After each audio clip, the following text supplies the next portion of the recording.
আমার নাম হচ্ছে কুকুরের বাচ্চা। আমার আসলে পৃথিবীতে জন্ম নেওয়াটা ঠিক হয় নাই। আপনাদের যাদের অনেক রাগ আছে আমার উপরে, গালিগালাজ করতে থাকেন, তাহলে আমি গালি খাওয়ার যোগ্য। আমি নিজেই বলতেছি, আমার কিন্তু অ্যাকচুয়ালি জন্মে ঠিক নাই, তাই না? আমার মার থেকে আমি ছোটবেলা শুনছিলাম যে যখন আমি জন্ম নিয়েছিলাম তখন আমার বাপ বলছিল যে এই সন্তান কার, আমি ওকে চিনি না, লাইক তুমি কিভাবে ওরে পেটে নিছো।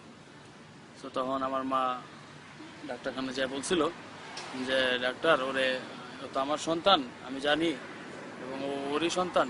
সো আপনি ওকে রাখেন পৃথিবীতে। তো আমার মার জন্য আমি পৃথিবী দেখতেছি, তারপরে বলতেছি যে এটা সত্য কথা।